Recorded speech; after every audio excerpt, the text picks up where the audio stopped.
Well, I feel like the Nintendo Switch just never could compete with the Steam Deck. I just don't really even see many similarities to them past. Just that they're handhelds. I feel like if you were to treat both of them as first party devices, the Steam Deck just has so many more possibilities. There's just so much more that you can do with the Steam Deck.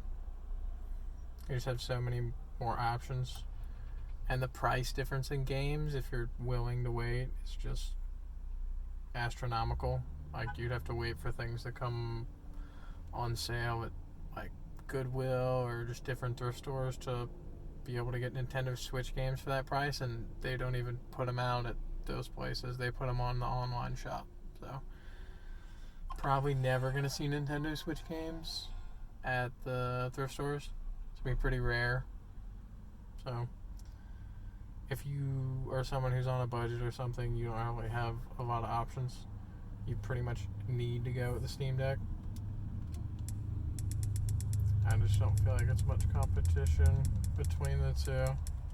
I have both. I still have my original Gen 1 Switch to my bag.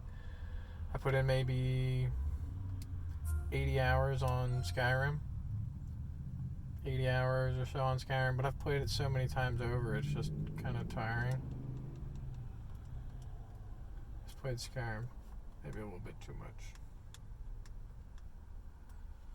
That was the main thing I played, and then I hunted shinies on Pokemon Pikachu for like maybe 40-ish hours. I got like, what was it, Arcanine, maybe a couple other Pokemon, at least one Eevee that was shiny. As you can see, the Steam Deck's eMMC storage is nice and slow on load up, and it's nice and slow launching into CarX Drift. But as long as you don't mind the load times, it's not really a big deal. I don't really think that the Switch does that much better, realistically. I think it's about the same.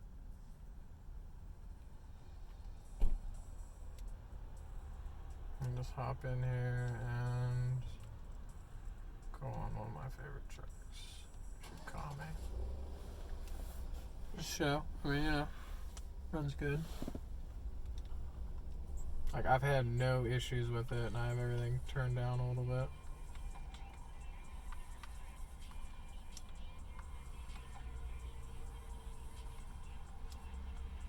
My favorite thing about the Steam Deck is that it's just that little bit bigger than the Switch was. The Switch, for me, I'd always just play with the Joy-Cons, or after a while I went to the Pro Controller. Oh no.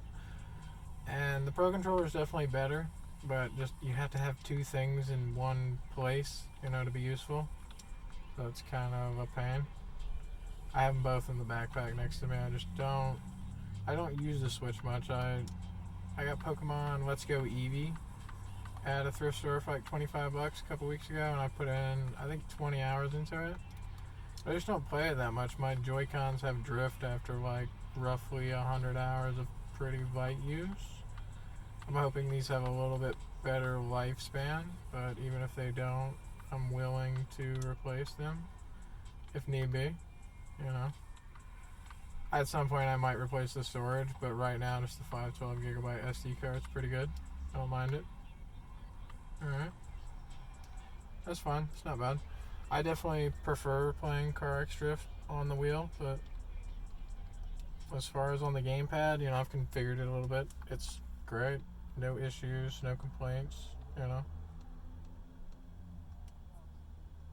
It's been very enjoyable for me. I don't mind playing at all.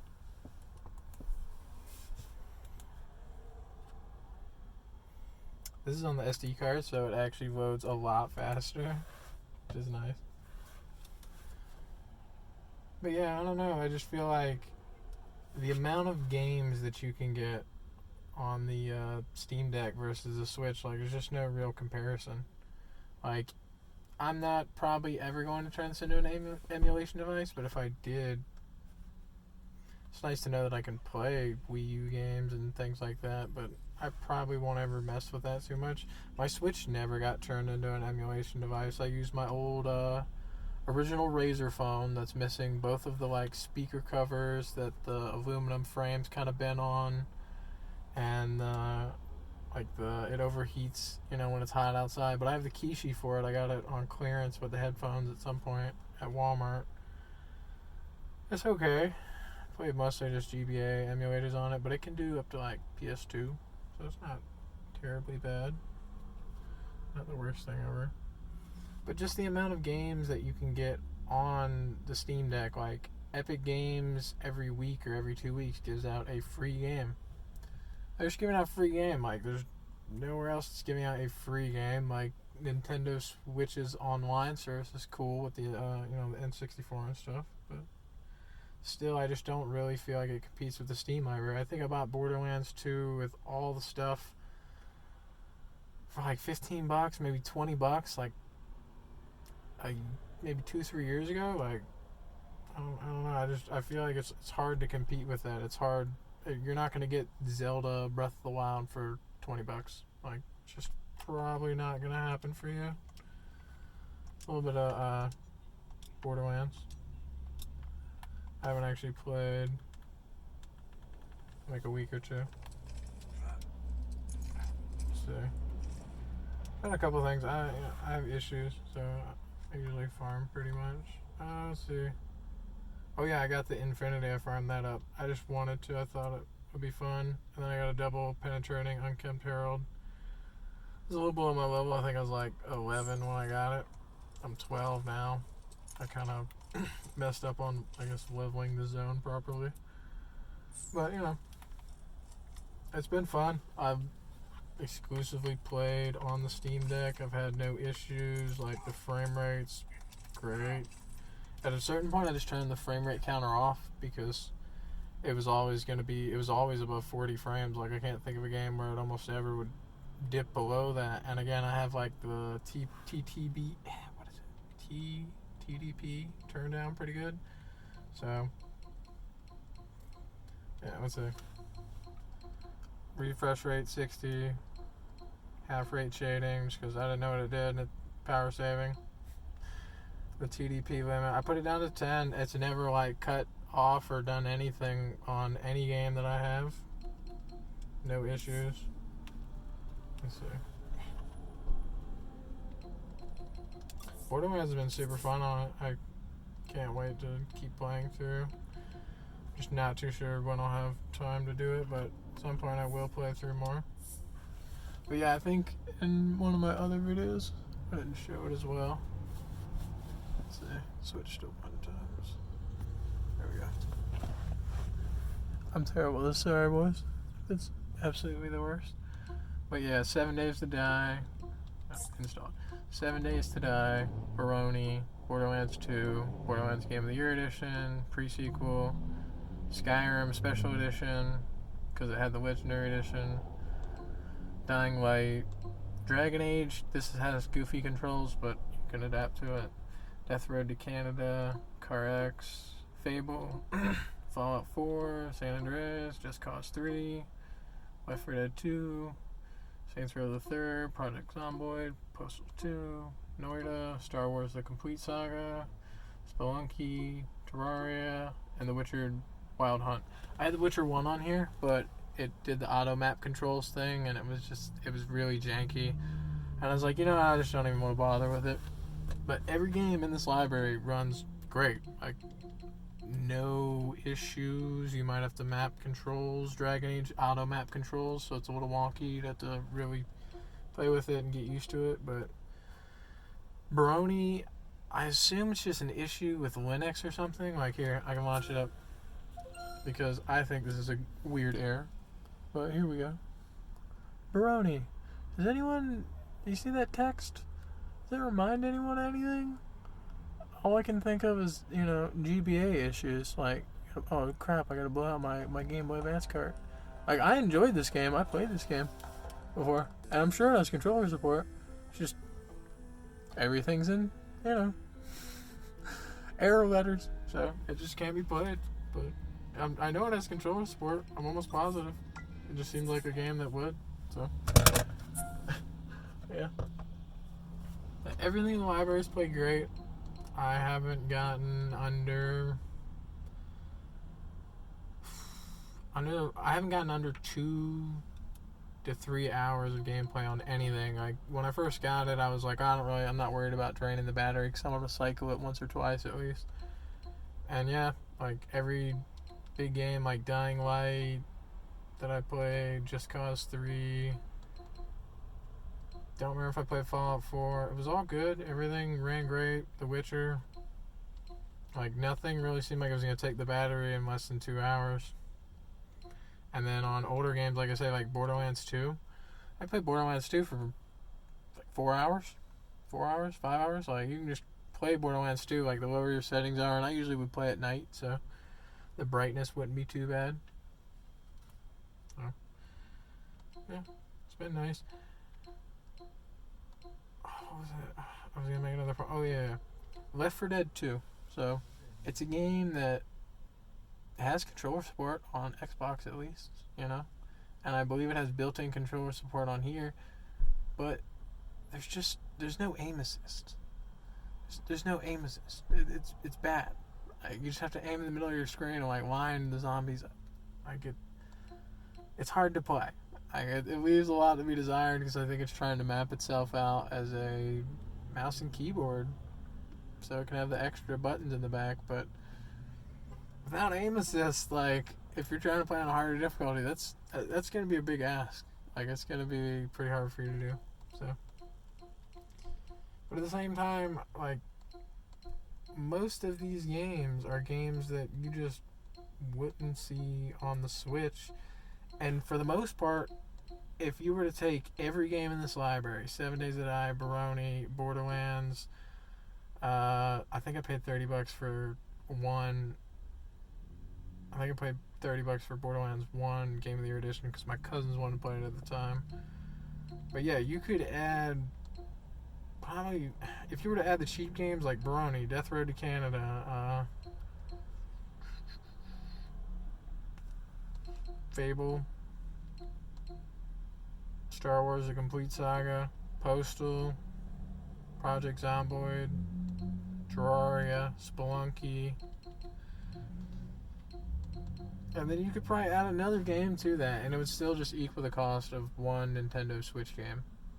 Even when I bought Pokemon Let's Go Eevee, years after it's been out, it's $60 in the store. I paid $25 for my copy, but it's still, I think it was $50 or $60 in the store, and it's like, that game's been out for years. Like, it doesn't make any sense for it to be that expensive still. So, I love Nintendo in a lot of ways, but their products are just so expensive. They just don't go down. Same thing with my 3DS. I would love to play through more of the Pokemons, but everything's $40, $50, you know, even used sometimes, so you just can't really do anything. Like, Nintendo products are just locked at a certain price. Like, online, there's just a lot more variety. Like, the Steam Deck just offers so much more variety over anything else that you could really play. It's just hard to say no. Like, I don't want to play this. I think this game is bad. Like, it's just not bad. Like, the Steam Deck is just great. I mean, unless you really wanted a laptop and you're like, well, I'm going to be at the hotel a lot and you don't mind having the extra controller, then that'd be fine. If you could spend a little bit more on the Steam Deck itself, like, there's a lot that you could really do with it. And so this is Noida, which is a game that you think would have absolutely terrible controller support. It should not have any controller support as far as I'm concerned. It's a game for absolute masochists, and the only person I've ever seen truly enjoy it is Tomato Gaming. You know, but this is, I'm Spider Leg Man. I've never actually gotten this in my playthrough, and I'm probably gonna end up immediately just murdering myself. Why am I in my inventory? Go away. Stop it. Okay, I just want a perk. Plasma. Okay, I probably didn't even need that. That's so not... God, that's not useful to me at all. Okay. Alright, let's get in there. Dude, it is like, please, free me. I just want to be free. Please. I don't have a shovel, do I? This is Noita. It's a really, really amazing game. Let me crank up the brightness for everyone. It's such an awesome game. It's not at all for people who truly, truly hate themselves.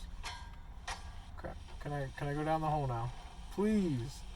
Please. I just wanna, please. All I wanna do is leave this area. I don't care. Let's fight it out, dude.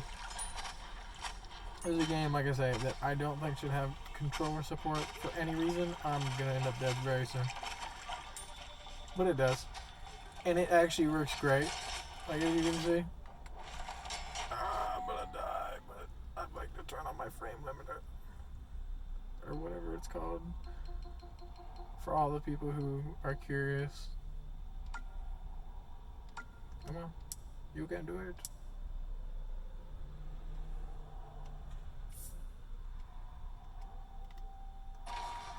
I probably will die soon. But it's okay. There's no way this is copyrighted music. Stay away from me. I am very dangerous. I promise you, I've actually played through at least one level of Noita before. This wand is actually really good. Alright, well, either way. Everything runs great. Like 60 FPS, 57 FPS, and I'm dead. I deserve it. I appreciate it. It was fun. And it's all on a handheld. It's all on one tiny device. Oh, it's not tiny by any means. Don't let anyone ever trick you into thinking, well, they told me that Steam Deck was small. It's not. It's what is it called? It's like that. It's a really big version of that Sega. The Sega that took like 6 batteries or 8 batteries. It's basically that. So, if anyone's thinking about getting a Steam Deck, it's definitely worth it. It's a lot of fun. A lot of good indie games you can get. I haven't actually installed the Epic Games Launcher or messed with, I guess it would be Humble Bundle. I don't want it fighting too many bad servers. Or Humble Bundle or anything else. I haven't messed with any of those. But I do have a bunch of games in the Epic Game Store. At some point I might try to put them on there. But for now, even just in the Steam ecosystem, like there's just so many games to play. And with the Steam sale coming up, it's the best time that you can possibly get one. And it would definitely be a good time to do it before December when people start deciding, oh, well, I think I'm going to get one for little Timmy. And then, there's a lot of little Timmys out there. So if you're thinking about getting one, you should probably pick one up. But yeah, this is Homeless Man Reviews a Steam Deck. Part 4. Hopefully it was better at least than part 1 or 2. I thought they were okay, but at least something to be desired. The lighting is really bad, and it's actually a lot worse than I thought it was. So hopefully this doesn't come out completely terrible, but hope everyone has a good night, guys. Have a good one.